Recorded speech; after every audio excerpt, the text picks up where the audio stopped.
Polity का 1 short revision. अनुच्छेद 1 से 4 तक भाग 1 है। भाग 1 के अनुच्छेद 1 में भारत राज्यों का संघ है तथा राज्य कभी भी टूटकर अलग नहीं हो सकते, जबकि परिसंघ में छोटे छोटे राज्य आपस में मिलकर जुड़े होते हैं। अनुच्छेद 2 को यह अधिकार है कि भारत से बाहर कोई देश है तो उसे भारत में मिलाया जा सकता है, तो भारत से बाहर कोई देश भारत में मिला सकते हैं। किसी देश का कोई टुकड़ा है जो भारत में मिलना चाहता है उसे मिला सकते हैं। यानी अनुच्छेद 2 कहता है कि संसद राष्ट्रपति की पूर्वनुमति या सूचना पर किसी विदेशी राज्य को भारत में मिला सकता है। जैसे सिक्किम मिल गया, तो सिक्किम इसके लिए 35वां संविधान संशोधन 1974 में, तो सिक्किम 35वें संविधान संशोधन 1974 में हुआ और सिक्किम को सह राज्य बना दिया गया। फिर संविधान में एक स्पेशल अनुच्छेद का को जोड़ा गया है, लेकिन फिर सिक्किम को 76वें संविधान संशोधन से 16 मई 1975, तो 1975 में पूरी तरह से जुड़ गया और भारत का भाग 22 राज्य बन गया, 22वां राज्य बन गया।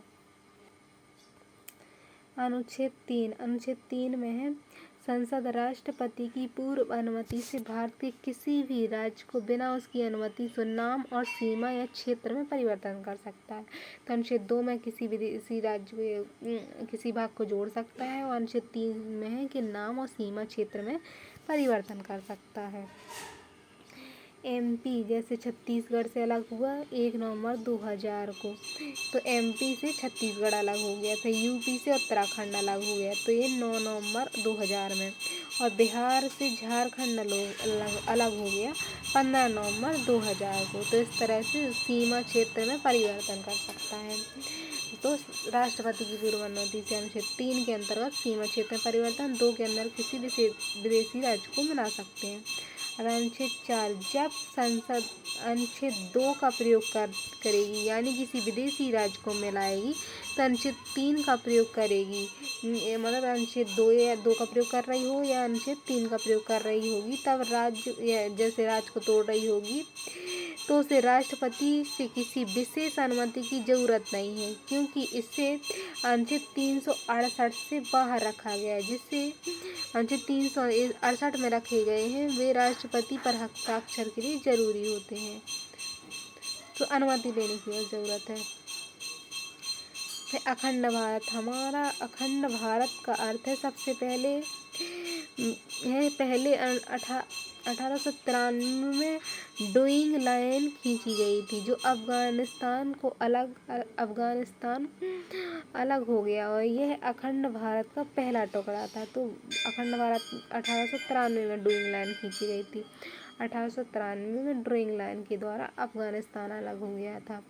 फिर अखंड भारत का दूसरा टुकड़ा 1935 में म्यांमार यानी बर्मा में हुआ। तो पहला 1893 में हुआ जब अफगानिस्तान अलग हो गया, फिर 1935 में म्यांमार अलग हो गया।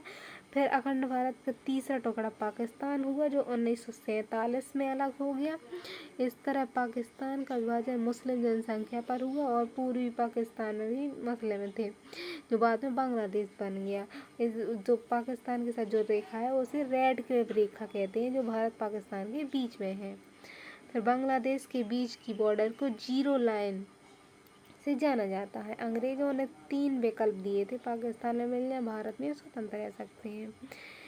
आज़ाद देश हुआ जब भारत में, तो 552 से देसी रियासतें थी। तो भारत के पास कितनी थी? 552 से अधिक देसी रियासतें थी। 552 देसी रियासतों को मिलाकर फेडरेशन बनाना संभव नहीं था, इसीलिए सरदार पटेल को जिम्मेदारी दी गई और उन्होंने यूनियन बनाया।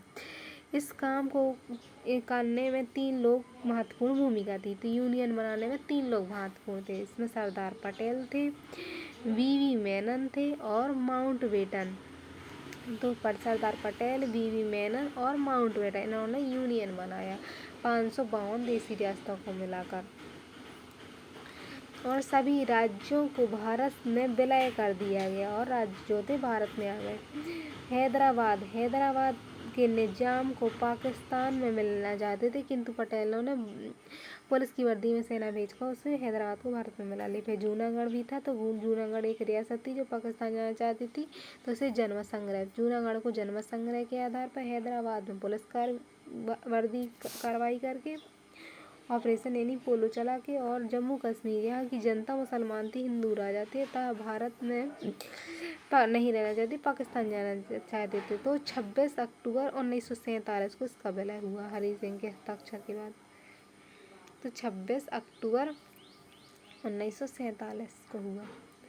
फिर जब राज्य बने भारत में, तो देसी रियासतों को मिलाकर भारत का निर्माण हुआ, और इसमें 4 राज्य बनाए थे, ABCD करके 4 राज्य बनाए गए थे। सबसे पहले तो ये जो है ए वाला राज्य, यह राज्य अंग्रेजों के शासन वाले थे, तो अंग्रेजों के शासन वाले थे। बी में प्रेसिडेंट स्टेट, जहाँ देसी रियासतों का शासन था, वो थे। सी में बड़े शहर, जहाँ अंग्रेज केवल उस शहर पर कब्जा किए थे, तो बड़े शहर थे जहाँ केवल अंग्रेजों का कब्जा था, तो इस तरह के।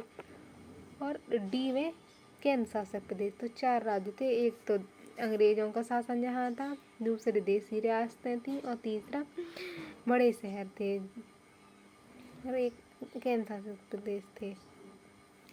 एस की धर कमेटी, एस की धर कमेटी यानी भाषा के आधार पर राज्यों के गठन के लिए 1948 में, कब 1948 में एस के धर आयोग का गठन किया, किंतु इस भाषा के आधार पर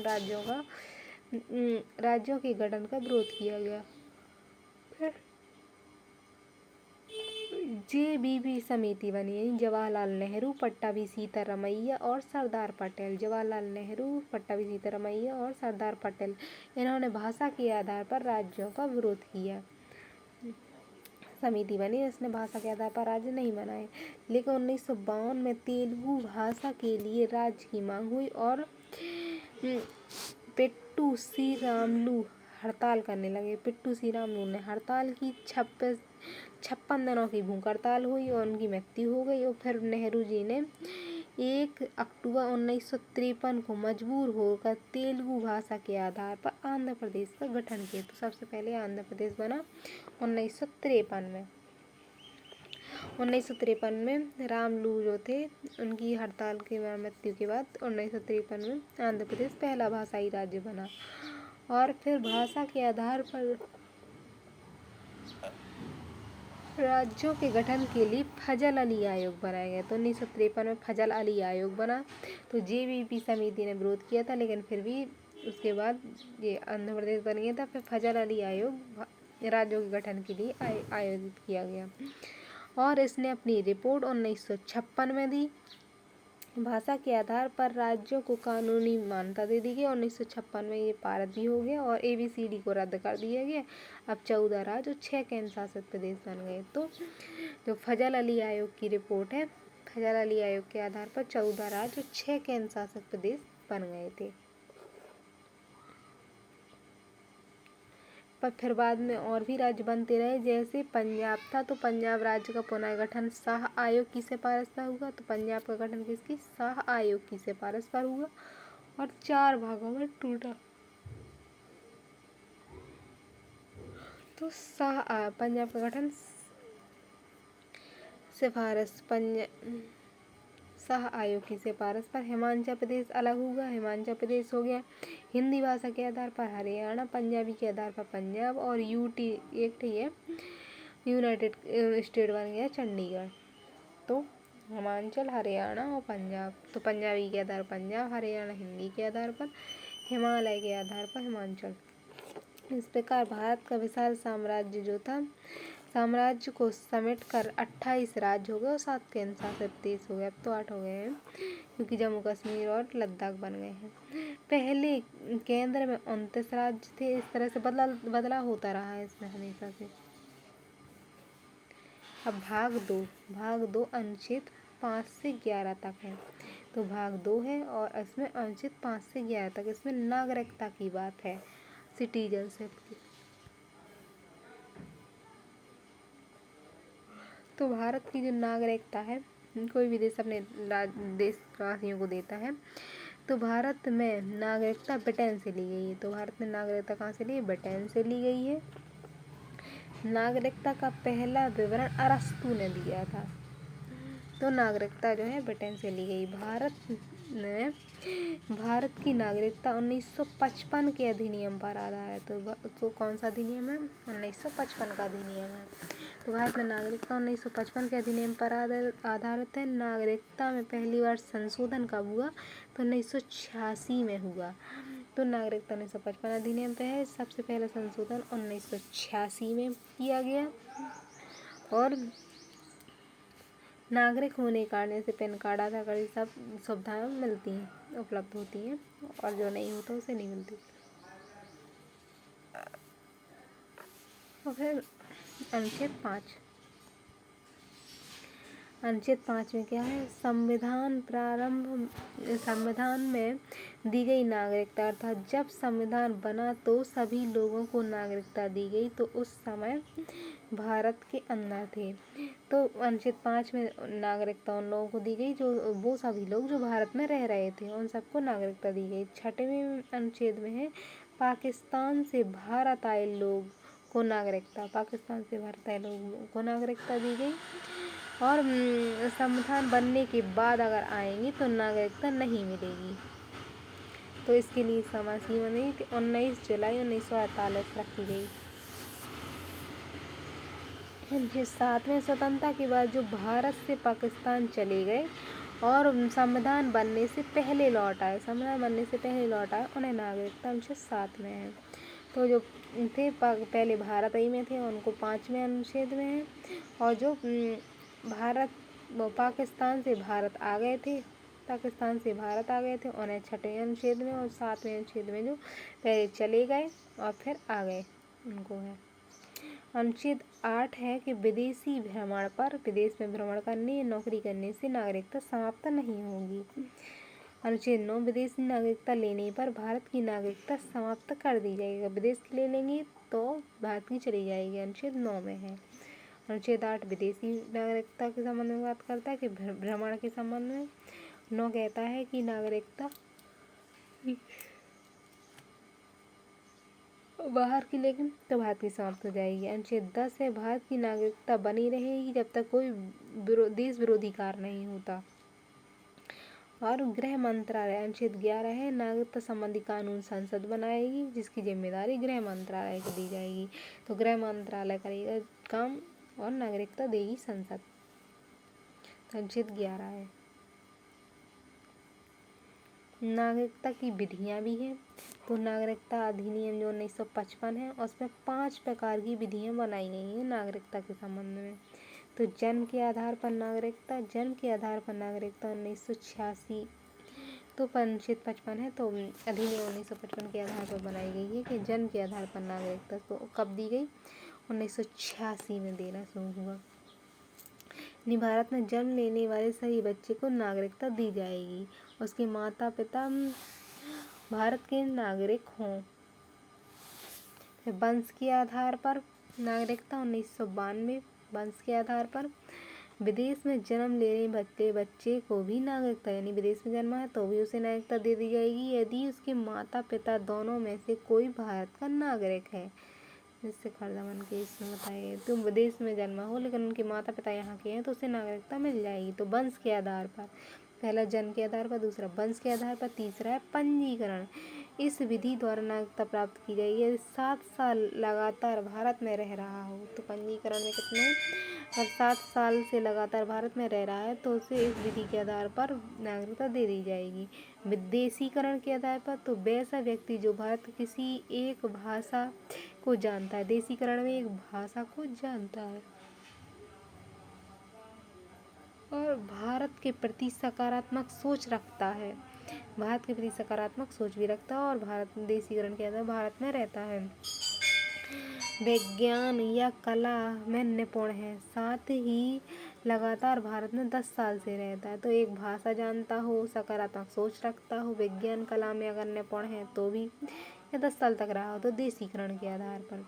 अर्जित भूमि किसी विदेशी राज्य को भारत में मिला देने पर, तो अर्जित भूमि यानी किसी राज्य को भारत में मिला देने पर, राज्य को भारत में यदि मिला जाता है तो जैसे सिक्किम को भारत में मिला दिया तो उसे नागरिकता दे दी गई।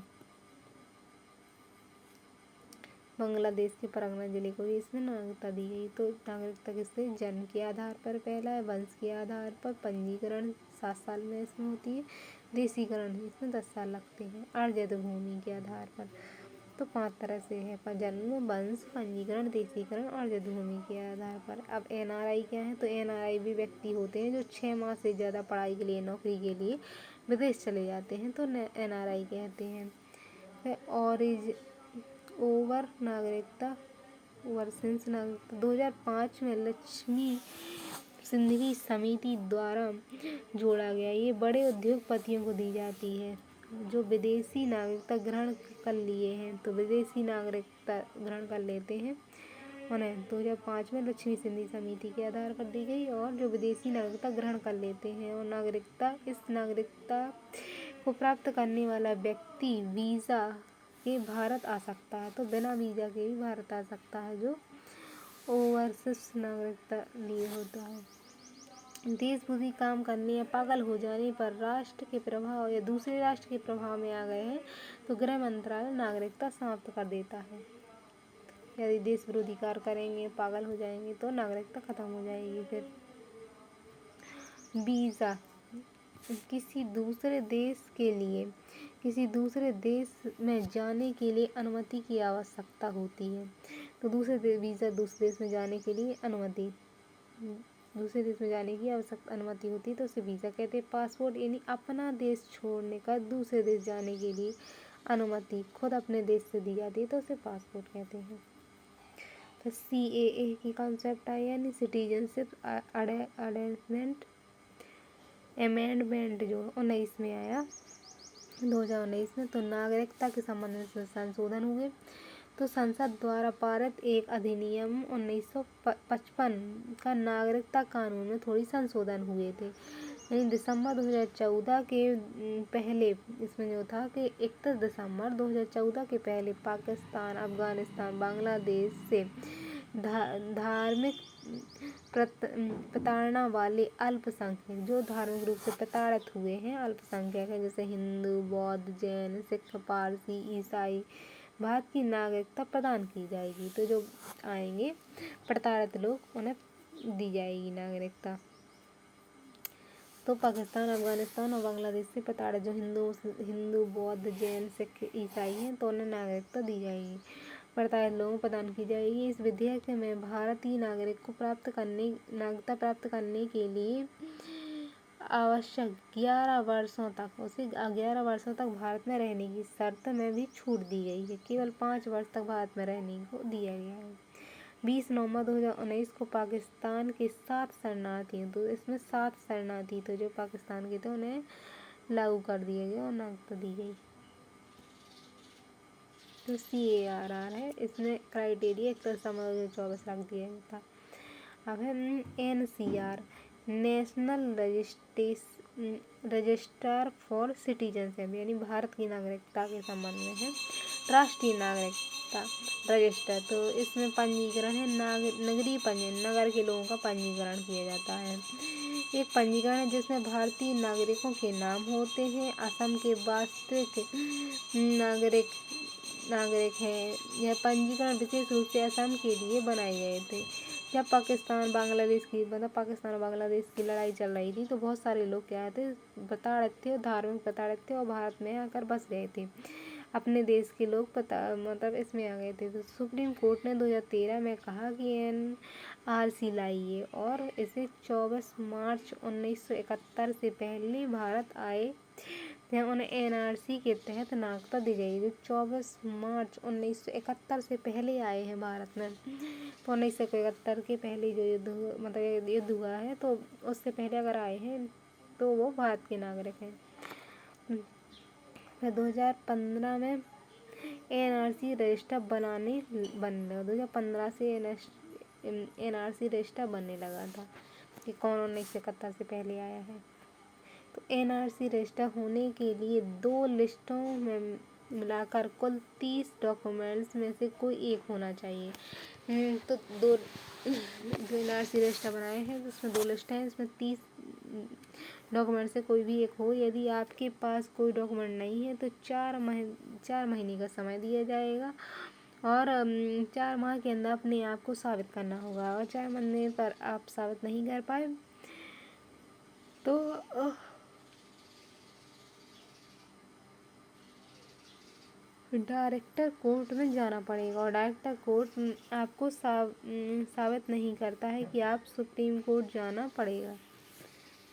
वहाँ नहीं होता है सुप्रीम कोर्ट चली जाइए।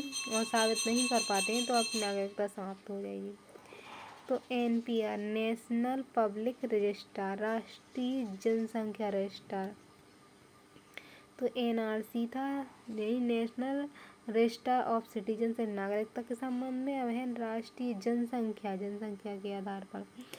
तो इसमें क्या है, देश में निवासियों का एक रजिस्टर है। इसे नागरिकता अधिनियम 1955 में नागरिकता अधिनियम 2003 के प्रावधान के आधार पर ग्राम पंचायत, तहसील, राज्य और राष्ट्रीय स्तर पर तैयार किया गया। आपके परिवार यानी आपका परिवार कितना है और कौन व्यक्ति कहाँ रहते हैं, इस आधार पर NPR बनेगा। जनगणना के संबंध में था। तो भाग 3 जो है 3 आ गया। अब इसमें है फंडामेंटल राइट, अनुच्छेद 12 से अनुच्छेद 35 तक है भाग 3। भाग 2 था नागरिकता के संबंध में। भाग 3 है मूल अधिकार के संबंध में। तो मूल अधिकार में है नैसर्गिक अधिकार है, यानी इन्हें बाध्य होते हैं। मूल अधिकार को मैग्ना कार्टा कहा जाता है, USA के संविधान से लिया गया है। तो मैग्ना कार्टा कहा जाता है, USA से लिया गया है। नैसर्गिक अधिकार यानी बाध्य योग्य है। अनुच्छेद 12 पहला है मूल अधिकार की परिभाषा बताइए की है। तो मूल अधिकार की परिभाषा अनुच्छेद 12 में है। अनुच्छेद 13 यदि हमें मूल अधिकार को किसी दूसरे मूल अधिकार से प्रभावित करें तो मूल अधिकार पर रोक लगाई जा सकती है। तो मूल अधिकार और दूसरे कोई अधिकार किसी चीज़ से प्रभावित होते तो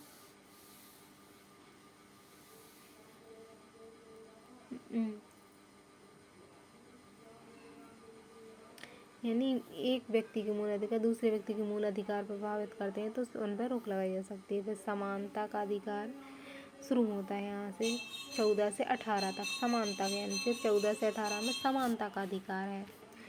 तो अनुच्छेद 14 है विधि के समक्ष समानता, तथा कानून के सामने सब समान है। ब्रिटेन से ली गई है विधि के समक्ष समानता। जबकि एक दूसरा है कि विधि का समान संरक्षण, तो वो तो वहाँ विधि का समान संरक्षण जो है विधि के समक्ष समानता ये ब्रिटेन से ली गई है और अमेरिका से ली गई है।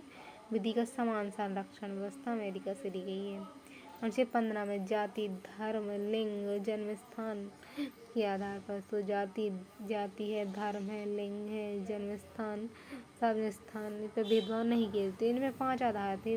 तो जाति, धर्म, लिंग, जन्म स्थान के आधार पर भेदभाव नहीं होगा। अनुच्छेद 16 में लोक निर्वाचन यानी सरकारी नौकरी में पिछड़े वर्गों के लिए कुछ समय आरक्षण किए गए हों, इन पर भी भेदभाव नहीं होगा।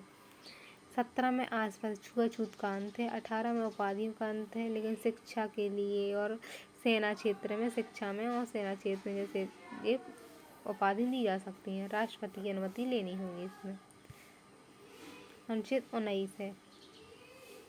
तो स्वतंत्रता के अधिकार में अनुच्छेद 19 कहता है अभिव्यक्ति की स्वतंत्रता यानी बोलने की स्वतंत्रता, झंडा लहराने की, पुतला जलाने की,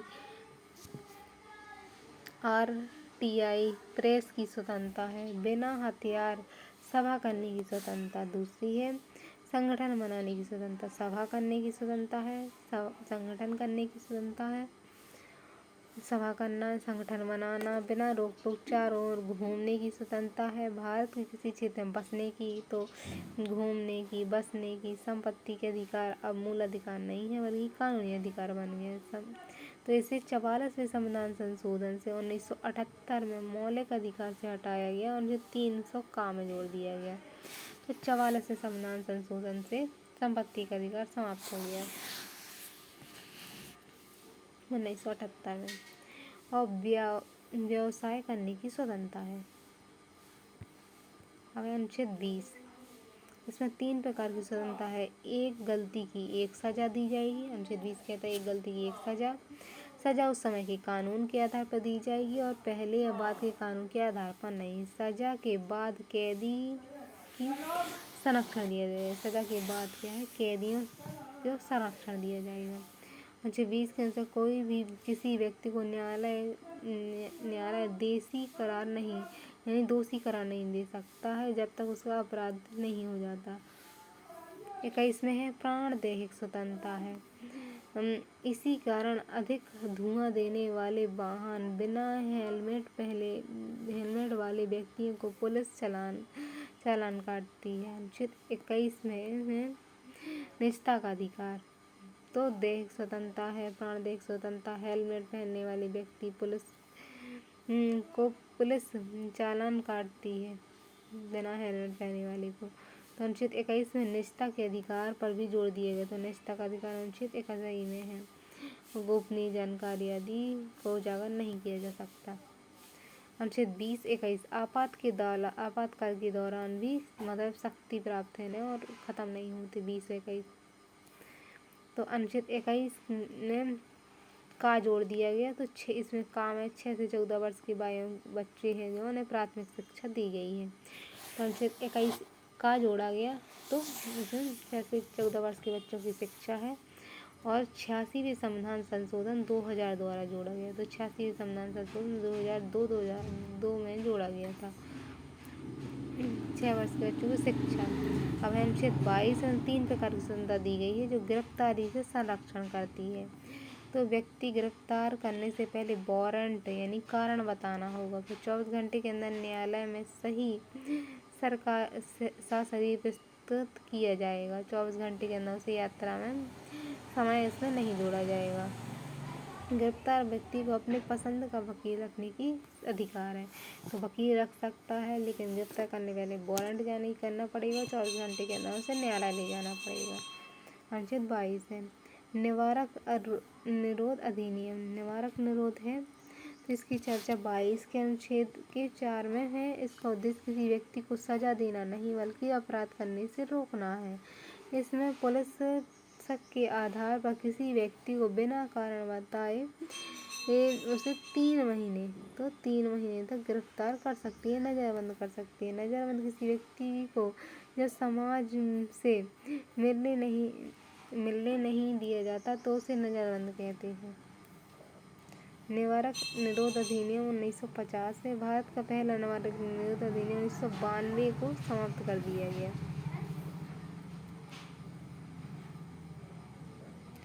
तो निवारक निरोध अधिनियम ये है MIS 71 में लाया गया और इसके दुरुपयोग हुए देवी समाप्त हुआ। फिर रसूखा आया 1980 में लाया गया। वर्तमान में सबसे खतरनाक अधिनियम है। तो इस तरह से इनके अधिनियम और आते गए 95 में आया।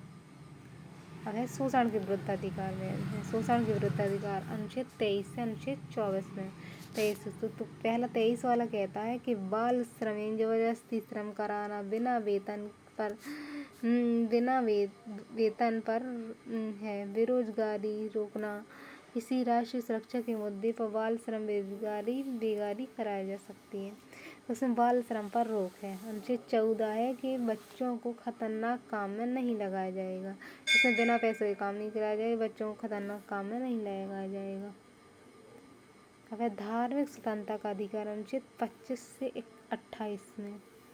तो अंतःकरण की चर्चा है व्यक्ति धार्मिक स्वतंत्रता की चर्चा है। तो धर्म के आधार पर स्वतंत्रता की चर्चा है। इसके तहत सिखों को कृपाण और मुसलमान दाढ़ी मूंछ, हिंदुओं को टीके लगाने की स्वतंत्रता है। तो अंतःकरण की अपने अनुसार आप धर्म को मान सकते हैं। 25 अंतःकरण की स्वतंत्रता है। 26 में सामूहिक धार्मिक स्वतंत्रता है। यज्ञ हवन सड़क पर नमाज पढ़ने की स्वतंत्रता की अनुमति नहीं है। इसमें सड़क पर नहीं पढ़ सकते, बकाया सामूहिक रूप से कुछ भी कर सकते हैं। फिर 27 है कि धार्मिक कार्यों के लिए धन पर टैक्स नहीं लिया जाएगा। तो 27 में धर्म के लिए होगा उसमें टैक्स नहीं लगेगा। सरकारी धन से चल रहे संस्थान में धार्मिक शिक्षा नहीं दी जाएगी। तो सरकारी धन से जो चल रहे शिक्षा संस्थान में धार्मिक शिक्षा उनमें नहीं दी जाएगी, स्कूल में धार्मिक शिक्षा नहीं दी जाएगी। अनुच्छेद 28 टैक्स नहीं लगेगा। 27 सामूहिक धार्मिक स्वतंत्रता 26 और व्यक्तिगत स्वतंत्रता 25। तो संस्कृत भाषा है ना कि हिंदू धार्मिक शिक्षा, इसी प्रकार उर्दू अरबी आदि भाषा है ना कि इस्लाम शिक्षा। तो मदरसा अनुच्छेद 28 का उल्लंघन नहीं है। फिर संस्कृति शिक्षा संबंधी अधिकार, संस्कृति और शिक्षा के संबंध अनुच्छेद 29-30 है अल्पसंख्यकों के लिए। तो अल्पसंख्यक अनुच्छेद 29 कहता है कि अल्पसंख्यकों के हितों की रक्षा है। कहा गया है कि अल्पसंख्यकों को उसकी भाषा संस्कृति के आधार पर किसी संस्थान में प्रवेश से नहीं रोक सकते हैं। तो अल्पसंख्यकों ने किसी संस्थान में प्रवेश से नहीं रोक सकते। अनुच्छेद 30 है अल्पसंख्यकों को शिक्षा का संरक्षण। अल्पसंख्यक यदि बहुसंख्यकों के बीच में शिक्षा लेने में संकोच कर रहे हैं। अनुच्छेद 30 कह रहे हैं अल्पसंख्यक बच्चे बहुत सारे लोगों के साथ शिक्षा लेने में संकोच कर रहे हैं, तो अल्पसंख्यक अपने पसंद के संस्थान खोल सकते हैं, सरकार उन्हें धन भी देगी। तो अल्पसंख्यक शिक्षा संस्थान बन सकते हैं। और अनुच्छेद में 30 में है अल्पसंख्यकों के हितों का संरक्षण है कि उन्हें प्रवेश से किसी भी संस्थान में रोका नहीं जाएगा।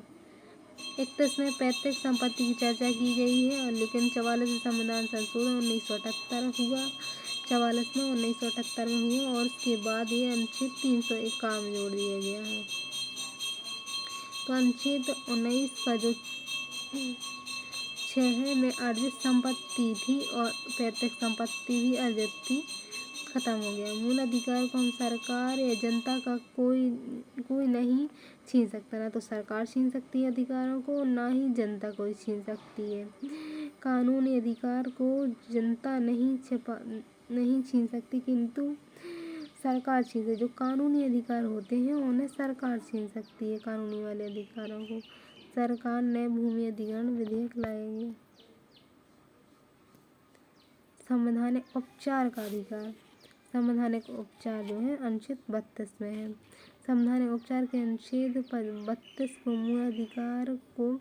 मूल अधिकार बनाने वाला मूल अधिकार कहा गया है। अनुच्छेद 32 को मूल अधिकारों को मूल अधिकार बनाने वाला अनुच्छेद है और इस व्यक्ति हनन के मामले में सीधे सुप्रीम कोर्ट जा सकता है। यदि अनुच्छेद 32 का हनन हुआ तो अनुच्छेद तो सीधे सुप्रीम कोर्ट जा सकता है। बंदी पति पर उसका अधिकार, बंदी प्रत्यक्षीकरण, परिच्छेद, उपदेश और प्रतिरक्षा। पहला है बंदी प्रत्यक्षीकरण, इसे हार्वियस कॉर्पस कहते हैं। व्यक्ति स्वतंत्रता का सबसे बड़ा रीट है। यदि बंदी बनाए गए अधिकारी को आदेश देता है कि 24 घंटे के भीतर न्यायालय में सशरीर उपस्थित किया जाए। फिर परमादेश है, इसे मिडेसमस कहते हैं। तो परमादेश मिडेसमस, इसका अर्थ होता है कि जब कोई सरकारी कर्मचारी अच्छे से काम नहीं करता तो उसे जारी किया जाता है कि हम आदेश देते हैं। चाची हाँ, अनुच्छेद जो परमादेश है इसमें होता है कि हम आदेश देते हैं तो सरकारी कर्मचारी से काम नहीं करता है तो उसे दिया जाता है। अधिकारपेक्षा, इसे कहते हैं कोवेरेंटो, अधिकारपेक्षा को कहते हैं कोवेरेंटो, इसके कहते हैं हार्वियस कॉर्पस, इसे परमादेश को मिडेसमस। अधिकारपेक्षा कोवेरेंटो, जब कोई व्यक्ति किसी कार्य को करने के लिए वह अधिकार नहीं है उसे रोकने के लिए अधिकारपेक्षा दिया जाता है। तो अपने अधिकार से बाहर जाके काम करता है तो अधिकार नहीं होता उसे अधिकारपेक्षा कहते हैं। अनुच्छेद 352 में राष्ट्रीय आपात के दौरान केवल 20 और 21 अनुच्छेद से वंचित किया जा सकता है। प्रतिषेध, यह ऊपरी न्यायालय से निचले न्यायालय को, प्रतिषेध क्या है, ऊपरी न्यायालय होता है तो निचले न्यायालय को पर लगाती है और न्यायालय अपने अधिकारों का उल्लंघन करके फैसला सुना सकती है। जब कोई निचली न्यायालय अपने अधिकार का उल्लंघन करके फैसला सुनाती है तो उस पर प्रतिबंध लगा देती है, प्रतिषेध कहलाता है। उत्प्रेषण, जब कोई ऊपरी न्यायालय अपनी निचली न्यायालय पर लगाती है जब निचली न्यायालय अपने अधिकार को उल्लंघन करके फैसला इसमें सुना चुकी होती है। तो फैसला जब सुना चुकी होती है तो उत्प्रेषण क्रेडिटोरी है और प्रतिषेध निचली न्यायालय पर अधिकार से फैसला सुना चुकी होती है तो इसे रोकने के लिए इसमें प्रतिषेध और इसमें फैसला सुना। अम्बेडकर ने अनुच्छेद 32 को संविधान की आत्मा कहा है। किस भाग में संविधान की आत्मा है? तो प्रस्तावना भाग में। किसमें? तो प्रस्तावना में संविधान की आत्मा है, लेकिन आत्मा माना जाता है प्रस्तावना को, लेकिन अम्बेडकर ने अनुच्छेद 32 को भी कहा है। फिर अनुच्छेद 33 राष्ट्र की सुरक्षा के संबंध में सेना, मीडिया, गुप्तचर आदि के अधिकार सीमित हो जाएंगे। तो सेना है, मीडिया है, इनके अधिकार सीमित होंगे। अनुच्छेद 34 है कि भारत में किसी भी क्षेत्र में सेना का कानून लागू किया जा सकता है और सेना के न्यायालय को